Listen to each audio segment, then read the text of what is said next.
रात के 3:07 पर अयान अचानक नींद से जाग उठा। उसका फोन मुसलसल वाइब्रेट हो रहा था। एक मिस्ड कॉल, एक ऐसे नंबर से जिसे वो जानता ही नहीं था। लेकिन असल खौफनाक बात कुछ और थी। वो नंबर अयान का अपना नंबर था। अयान ने हैरानी से फोन को देखा। शायद कोई सिस्टम एरर होगा। उसने खुद को दिलासा दिया। लेकिन फिर फोन दोबारा बजने लगा। उस बार उसने कॉल उठा ली। दूसरी तरफ से सिर्फ ठंडी, भारी सांसों की आवाज आ रही थी और साथ में कोई अजीब चीज, जैसे कोई लिकड़ी पर नाखिन रगड़ रहा हो। अयान ने घबरा कर पूछा, कौन है? तब एक टूटी फूटी बिगड़ी हुई आवाज आई, जो अयान की अपनी आवाज थी। अयान, पीछे मत देखना। अयान का खून जमने लगा। आवाज ने दोबारा कहा, मैं तुम्हारे पीछे खड़ा हूं। अगर तुम मड़कर देखोगे तो मेरी जगह ले लोगे। अयान का जिस्म सुन्न हो गया। फोन पर सांसों की आवाज भारी होकर तेज होने लगी, जैसे कोई बिल्कुल उसके कान के पास खड़ा हो। फिर कॉल अचानक बंद हो गई। कमरे में मुकम्मल खामोशी छा गई।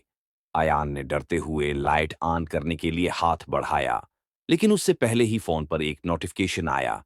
न्यू वॉइसमेल फ्रॉम अयान, मी। अयान के हाथ कांपने लगे। उसने वॉइस मैसेज प्ले किया। मैसेज में सबसे पहले एक सरगोशी थी, तुम्हें नहीं जागना चाहिए था। फिर कुछ रेंगने घुसटने जैसी आवाजें, और आखिर में वही आवाज बोली, मैं अब तुम्हारे कमरे के अंदर हूं।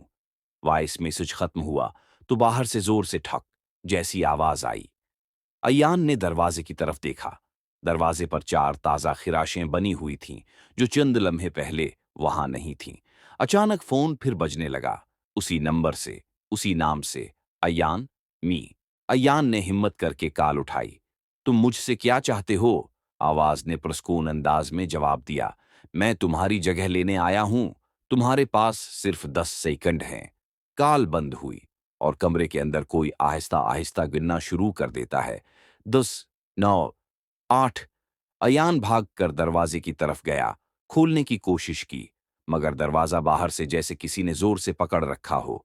7, 6, 5। फोन की स्क्रीन लरुजने लगी।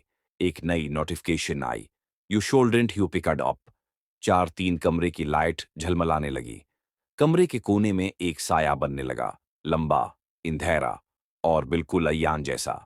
2 साया मुस्कुराया, एक उसके बाद चीखों की आवाज, और स्क्रीन मुकम्मल स्याह।